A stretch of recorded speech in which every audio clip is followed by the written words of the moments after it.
I probably got diagnosed with dyslexia when I was about 8-9 years old.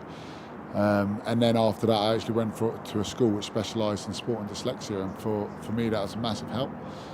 I found happiness and I found my confidence on the rugby pitch and on the sports field.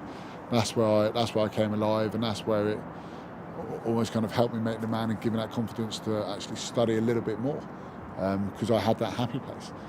To identify dyslexia earlier is hugely important for the individual, because then I think you understand why you don't understand, if you know what I mean. And you've just got to find something that works for you. There are so many different methods of learning, understanding, reading, writing, whatever it be, and it's about going out there and taking the time to value yourself to help you move forward, help you get the best out of yourself and continue to grow. When I was a child, I definitely dreamt about playing for England and playing sport professionally, and that's what I wanted to do and wanted to achieve. And I think with dreams, you can't just dream them, you need to go out there and put them into place. I knew for me school was important, because you don't know what's going to happen in life, do you? You don't know how things are going to turn out. So I thought, you know what, I want to try and get the best grades I can, because who knows where life's going to take me. I probably have to think a bit more and kind of really work stuff out more than other people would. I don't take things for granted. For me, I'm a very visual person. I see stuff, I need to go through bits, whereas other people like to read, they like to listen to stuff. I could sit in a meeting room and we could talk about our plays and our line-outs, whatever it be, in terms of our structure of our rugby. And a lot of that won't go in. But however, if I go out in a picture and run through it once, it will all go in and I'll be completely fine. So for me, like I said, I'm very, very much learning by doing stuff and seeing it.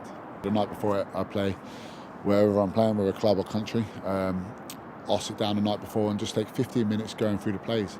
And I'll actually picture myself where I need to be at this play, where am I going next, so you actually see it all.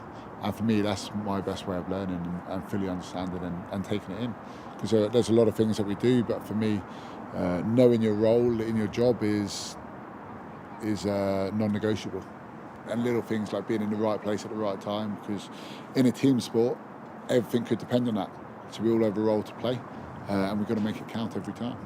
We actually had a coach here at Harlequins who it's all about being comfortable when you're uncomfortable. So challenging yourself in the heat of the battle in the field or whatever it be.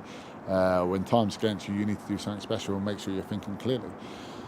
So we had to go do a stand-up comedy act, so we went and spent a day working with a comedian, and then at the end of the night, all our friends would come and they'd watch us do a 2-minute skit. And I'll tell you, it was pretty frightening. And for me, my opening gag, and it's probably the only gag I have, is I didn't realise I was dyslexic. So I went to a toga party dressed as a goat. At school, I used to hate when we used to have to all read a book together, and it would go down the line and we'd all read a sentence each, and we'd have to stand up and say that sentence. And for me, I hated reading, I hated writing, like spelling in public, reading out loud. And now in my profession, I would go to a dinner and read an auto cue in front of 1,000 people, and I love it. The advice I'd give to a young child today with dyslexia is stick with it. I'm sure you're extremely frustrated at times.